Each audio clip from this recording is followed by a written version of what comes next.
From the campus of the University of Nebraska at Omaha, consider this with Kathy Wyatt, a program of issues and information behind today's news. Hundreds of miles south of the border in Mexico, a caravan of migrants chanting, "We are not criminals," is rushing to make it to the U.S.-Mexico border before the Trump administration is sworn in. Many carrying their belongings in plastic bags and on their backs, and already starting to voice their fears about not being able to cross into the United States come January. Hi everyone, I'm Kathy Wyatt. Welcome to the 28th season and this week's edition of Consider This. Our topic, the U.S. Refugee Admissions Program. Joining us to talk more about it is Deco Sagar. Deco is the founder and CEO of an Omaha nonprofit organization called International Council for Refugees and Immigrants. Thank you so much for being here and welcome. Thank you for having me. You bet. I want to start with what happened on January 20th of this year. So on January 20th, we had the president sworn in for the second time, and as we expected, for those of us in the immigrant and refugee world, that he has signed tons of executive orders, and one of those executive orders was to suspend refugee resettlement program. What actually many people in the refugee world did not expect was we knew Trump is going to suspend refugee program, or at least put hold on that temporarily, just like what he did in his first term. What we didn't expect was withholding resources for those who have already been brought here by the United States government. And that has been the biggest nightmare, because naturally we bring a lot of arrivals on the first quarter of the fiscal year of the federal government. That's October, November, and December. So those 3 months we had an influx of arrivals. And then the president came and suspended not only the program itself, but withheld all the resources. And these are people that have been processed by the U.S. government in connection with the United Nations overseas, that the State Department actually contracted with agencies like us and many all over the country to ensure that they receive basic shelter, food, utilities for the first 90 days. What are his main concerns from where you sit? I personally don't know exactly his motivation, but I think if you look someone like Trump, he's a nationalist leader. And nationalist leaders, generally, they prey on the fears of citizens. And historically, people like Trump have used to scapegoat certain demographic. Okay, so far, what have been the biggest immigration changes, and what do you believe are President Trump's hoped outcomes in this? So the biggest immigration changes that we have seen is that there are a lot of, let's start with the refugee suspension program. This has been a program that has been in existence for decades. And this was not a political issue until Trump was elected in the first term. Prior to that, historically, if you look at the demographic of arrivals, Republicans have brought more refugees than Republicans have brought more refugees than Democrats. Even going back in 1970s, when we had the crisis in Southeast Asia, like Cambodia, Vietnam, Laos, Republican governors at the time actually stepped up and developed what is called like public-private partnership, where affluent Americans were actually saving people from Vietnam, Cambodia, and Laos, and that is the boat people, what we call the boat people. So subsequent years, I think what happened was every year there was something called presidential determination number. So every year the president of the United States brought people with bona fide asylum cases to the country. The maximum we have brought one time was 120, I guess. The average has been 80 or so. I came under President Bush myself in 2007. So that has been suspended. On top of that, there were tons of other executives, and some of those have targeted specific nationals, like Venezuelans, right? Right now, we have a crisis in Venezuela. There are almost 300,000 Venezuelans in this country with temporary protection, and some of those people will not be able to renew their temporary status when it expires in the next year or so. And that's a big factor. There are other demographics that could be targeted because of their ethnicity, because of their faith, and we're tracking that as of now, but we are very fearful that other executive orders that target certain demographic or people of certain faith will come up, just like how he had like the Muslim ban in 2017. Okay. So the big question here, how did we arrive at this place in terms of being in what is called kind of an immigration crisis, right? Yeah. How did we get here? I think for so long there have been a lot of political polarization in America. I think right after 9/11, there's a lot of fear when it comes to foreign-born coming to this country, and I think certain sect of our politicians have exploited that for their benefit and to create fear and to scapegoat certain demographic. And then the subsequent few years, obviously, we had a lot of influx coming through the U.S. borders. And there are many other factors for that. We have, civil war going in many places like Syria, Congo, you name it. There are many places in the world that are in turmoil right now. There are many other factors like climate-induced migration in Latin South America generally that are also forcing many people to immigrate, not just because of political persecution or war, but because of economic reasons. So obviously the issue of immigration is a very polarized topic, and Trump has actually dwelled on that more than any other person. So in general, I guess how we came here is the fact that America has a lot of problems, but it has also become very easy to blame all the problems on immigrants, which is not accurate. What percentage of our population right now in the United States is immigrant? I think the latest data that I've seen in 2023 says around 14.3, almost close to 48 million Americans or people in this country are foreign-born. We are not counting children of immigrants. So that's a big number. And then we have a certain number of that population that are in this country illegally. So in general, I think the other thing that I think it's very crucial to underline is that Americans, especially in the Midwest or states that are predominantly like rural states with less diversity, people don't understand legal immigration. They cannot differentiate legal immigration or illegal immigration. As long as someone doesn't look like the mainstream population and have an accent, there's an assumption that that person has infiltrated into the country or is illegally in the country. But there are many people that came here on a legal grounds, whether it is lottery system, whether it is asylum cases, whether it's the refugee program. And these people are on their pathway to become a naturalized citizen. Yeah. Where are, for the most part, which states are these folks most likely to settle? So if we look the demographic of distribution of foreign-born, I think California obviously becomes the leading state with almost 27% plus. Texas, New York, New Jersey, among others. Okay. And I want you to talk a lot about the contributions that they are making to those of us, everyone here in the United States. Talk about the benefits of having the immigrants here. So the economic, there's a lot. It can be economic, it can be political, it can be cultural enrichment. Let's start with the economic. Like when we look at the state of Nebraska, the state of Nebraska, when it comes to meat production or meat plants, we become the second in the country after Texas.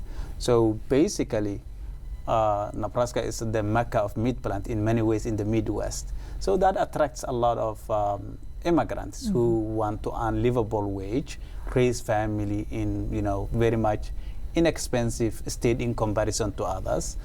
That's one reason. On top of that, we were talking briefly before the show about cultural cuisines in town, like popular ones. So they do not come here only to work for anyone and be a consumer. They also initiate business in this state. They pay tax. So they are part of the. Obviously, I think there was a study that was done recently by the Department of Health and Human Services, federally funded program that look at immigrant and refugee contribution to the country, and it is in the billions. So that is not like a biased research entity owned or run by immigrants. That is the government itself doing these studies. When we talk about economic contribution, on top of that, there's a political advantage to that. States with more population generally get more congressional seats as well. You know, we cannot compare California congressional seats to Nebraska. Of course, you know, 27% of California population are immigrants.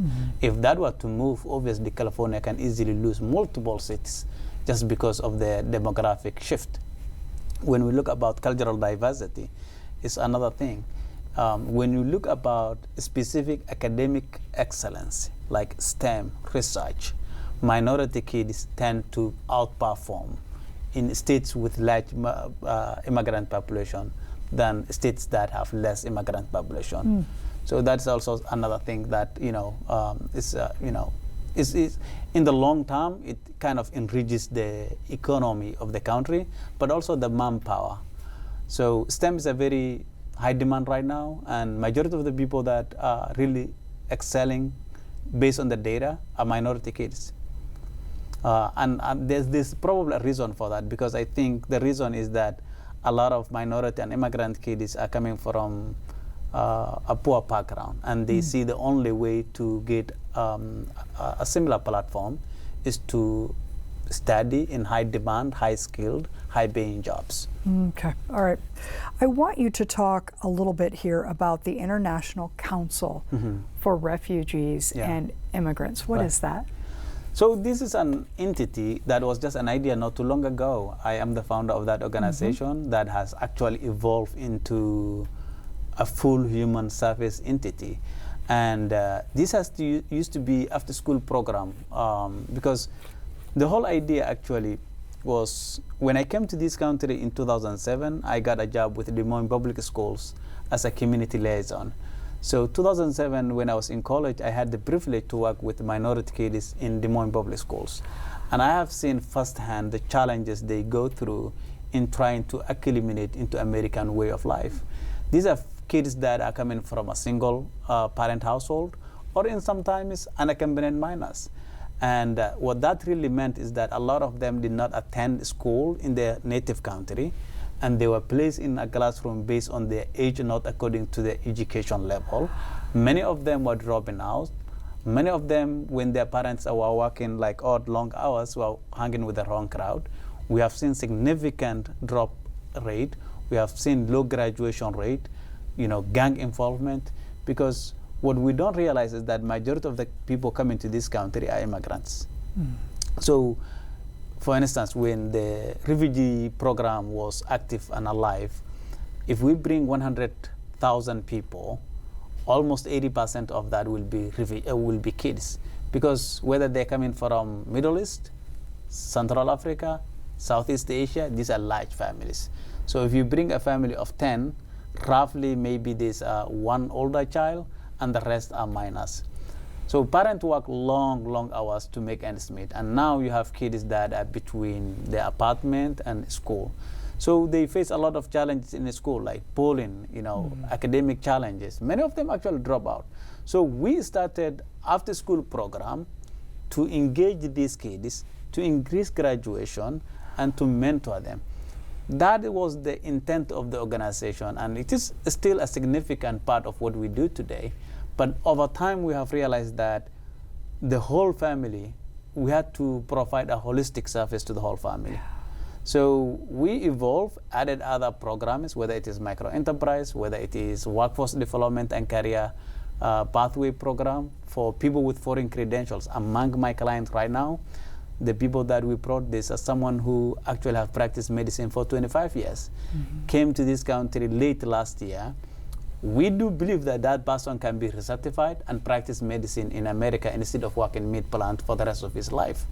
So we have added programs based on what we thought was the need in the community, and that's the organization. I think the other aspect, or something that is quite unique about the organization itself, is that immigrants and ethnic groups here in town rely on what they consider leaders within their communities. So if you're from Ethiopia, there's someone who speaks the language that reads letters for them, that help them apply for jobs, help their kids enroll in school, whatever. Like there's someone that gets a knock on their door every time that someone needs help. So we had a lot of volunteers, and still we have a lot of volunteers in the community doing an amazing job. These are people that are not on anyone's payroll. So what we tried to do was bring these ethnic leaders together under one umbrella and become one unit. So our staff and our client are very much a reflection of the demographic we have in the city. I want to know a little bit more, and I bet our viewers do too, about you, right? So you're speaking from personal experience, right? So let's go back to when you arrived here. What was going on in your life? What brought you here? And then how did you land in the schools to be such an integral part of what was going on there, I guess, and then we can move forward. But I think in order for us to really try to understand, especially what's going on in our world today, United States specifically with immigrants, to be sitting across from someone who lived it, I think it would be good to go back and just kind of dig a little bit more into your story, if that's okay. Right. So I was born in Somalia. And then in the early 1990s, we have the Civil War. There was a military government that was in power for 21 years. There was an uprising that actually overthrew the government, and then the country basically descended into a civil war.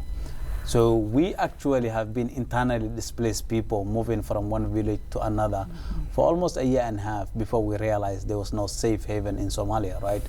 So we were able to travel almost 45 days on foot to Kenya-Somali border, and the subsequent 15 years or so we spent in the Dadaab refugee camp, which was at the time the largest refugee camp in the world. So in 2007, I was a handful of people that were actually given an opportunity to be brought here through the refugee resettlement program, and that's how I ended up in the States. As of now, I have family members, including my own mom, still living in the refugee camp in Kenya. So I am one of the privileged people, I will say, that had the opportunity to get out of that camp. And I came to this country with 7th grade education in 2007. I was basically a dropout, and I think a lot of the reasons why I gravitated towards helping kids has to do with my own. It's more like a trauma bonding, right? So it's like my own story and challenges. So what drove you? What inspired you? I mean, how do you go from fear, and you probably are still very concerned about your family. How do you go from fear to a whole new world here with a 7th grade education, and now you're the founder and CEO of an organization trying to help others? I mean, what's your motivator here? I think my own experience is the motivation behind my work, I guess. When I came here, you know, as someone who spoke some language, could understand that, you know, people could get around. I think my transition and acclimation was much easier than, let's say, you know, a 50-year-old mom with 5 kids or 7 kids, right? So I had at least, I was more privileged in that sense. But at the same time, it was very isolating. You are very much uprooted. You know, you come from a long way to a far away places with no support system, with no family, and it is very difficult to adjust to that. And especially in the first few months when you don't know anyone, you're basically stuck in your apartment. So I think that isolation was overwhelming for me. And I think the fact that I can relate to my own challenges going through this process, to the fact that I've lived in a refugee camp for over a decade and a half, I think, and the fact that, you know, we operate more like on survival mode, if anything. Oftentimes you feel like you are drowning in the middle of a sea, and you still hope there will be, you know, a life jacket somewhere. So you have to keep your head above the water every second of the minute. So I think that element of past trauma experience both live and professional. Yeah. It gives us the energy to be able to do what we do. And I don't think this is something that, whether we are funded or not, this is what we have been doing for the community since we arrived in this country 17, 18 years ago. So it's a calling. It's a community issue. Okay. In the a little more than 5 minutes that we have remaining, you know, I need to ask, knowing what you know, having come from where you've been, what would you do with the situation the way that it is right now? You know, we talked at the beginning of the program about President Trump. If it were put in your hands to get the wheels turning and solutions to be had, where would you start? What would you do? I think we must agree that there are issues that we can address in this country, and I don't think targeting specific ethnic groups or specific demographic is the issue. Obviously, immigration is a very polarized topic, and that requires a political solution. Refugee resettlement program is independent. It's something that the United States actually invests in it, because people go through multiple interviews, people are being vetted. Homeland Security spend months doing a vetting process. So these are people that have already been subjected to all kinds of vetting, that are ready to be absorbed into this country. And right now there's almost 80 million refugees worldwide. We are accepting less than 100,000 or so. There are countries that have absorbed millions of refugees. We're not even asking that number. So this is a humanitarian issue. This is not a political matter. And I think whether a Republican or a Democrat, people need to realize that we all require to step up in the event of a crisis. And this is a worldwide crisis. I think there's something to be said for that old phrase, walk a mile in somebody else's shoes. Yeah. What is it like to walk a mile in their shoes? We saw the opening video, people trying to get here before a certain time frame. Right. So for those who are here, what is their journey like right now with all this uncertainty? It is very sad. Like when I saw those pictures and videos, it is very triggering, to say the least. That was me in 1992, walking for 45 days plus as a child of 5-year-old, and you can imagine how your limbs feel, like numbness.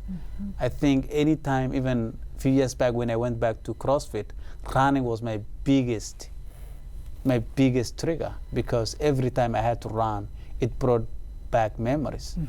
Imagine walking 2 months, 3 months, sometimes 6 months consecutive every single day. Many people sustain injuries. One needs to ask yourself, why is that person feeling all that? Like, that's not a leisure walk. That is someone trying to save their lives and the life of their kids. So this is a crisis. This is a humanity matter. No one leaves their native country just because they have a desire to walk 3 months, 4 months one way, not knowing what they will be encountering down the line. So, what can Nebraskans do to help make that journey a little bit more bearable? I think people need to get out of their comfort zone and maybe for a second take the moment to realize that, okay, let me experience what this really looks like. Volunteer with a refugee serving organization. Just get the perspective from people that are really going through this. Because I think there's so much negative information and misinformation in the media, and it is very easy to buy into that. So my appeal to Nebraskans is, it's okay to feel unsafe, but immigrants are not responsible for majority of the crimes that are happening in this country. That's a fact. That's not an opinion. If you look the statistics and data about people that commit crime, immigrants are not on the top of the list, at least in our state and in our cities. So I will encourage people to get out of their comfort zone, to learn about other ethnic groups, learn about organizations that are serving immigrants and refugees, volunteer with families, befriend them, sponsor them, get to know. Okay. We have about a minute left. for anybody watching who wants to get to know you and your organization a little bit better, Yeah. what can they expect? We're going to put up a graphic and a number here, but what do they expect when they pick up the phone and call? Just briefly walk us through that process. So we do have a bunch of services, from youth program, case management, housing, immigration services, micro enterprise, you name it. We provide that services. And what do they expect if you called? You could volunteer with us, you could donate to our cause, you could come and visit and get, a cultural orientation about immigrants and what we do as an organization, so that you are not living in, your own fears. So we welcome anyone to come, talk to us, talk to the community members, get a basic introduction, understand how refugees actually get here. Talking to Deco Segar today about the U.S. Refugee Admissions Program. I want to thank you so much for being here, for sharing your time, your expertise, and your personal story. Thank you. Folks wanting more information, as promised, we're going to put up a graphic. You can go ahead and log on to icrius.org. That number is 402-949-3470. Again, I'd like to thank Deco for joining us, the students who are working so hard behind the scenes, and of course to all of you for watching. As we close, a look at UNO's Speech Center as seen through the lens of Bailey Koch, a junior here at UNO. We'll see you next week.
Consider This is an issues and information program produced by UNO Television in the School of Communication.